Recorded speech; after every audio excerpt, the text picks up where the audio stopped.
மேச ராசி அன்பர்களுக்கு இந்த 2026 என்னடா சொல்ல போறீங்க? வாழ்க்கையில போராட்டம் மட்டும் தான் நாங்க சந்திச்சுக்கிட்டு இருக்கோம். பொருளாதார விஷயங்கள ரொம்ப சிக்கல்ல தவிச்சுக்கிட்டு இருக்கோமே! ஒரு மாற்றம் இருக்குமா? உறுதியா ரொம்ப சூப்பரான மாற்றம் வரப்போகுது. இந்த 2026ல நம்முடைய மேச ராசிக்காரங்க பொருளாதார விஷயங்கள்ல மிகப்பெரிய ஒரு ஏற்றத்தை சந்திக்கக்கூடிய ஒரு அற்புதமான வாய்ப்பு உறுதியா உண்டு.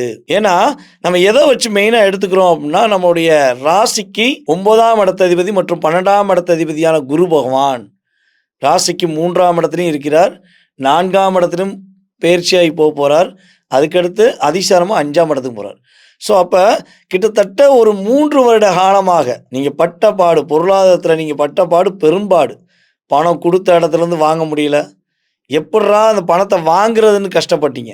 அதேபோல வந்து பார்த்தீங்கன்னா, கையில வாங்கினேன், பையில போடல, காசு போன இடம் தெரியலங்கிற பாட்டுக்கு தகுந்த நபர் தான் நீங்க.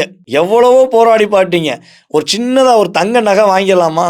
ஒரு கால் தோடா வாங்கலாமா? இல்ல ஒரு மோதிரம் வாங்கலாமாங்கிறக்காண்டி பல முயற்சிகள் எடுத்தும் முடியலைங்கிற வார்த்தை கடந்த காலங்கள்ல இருந்திருக்கலாம். ஆனா இந்த வருஷம் உறுதியாக கோச்சார கிரகங்கள் உங்களுக்கு ரொம்ப ரொம்ப சூப்பரா தரப்போதுங்க.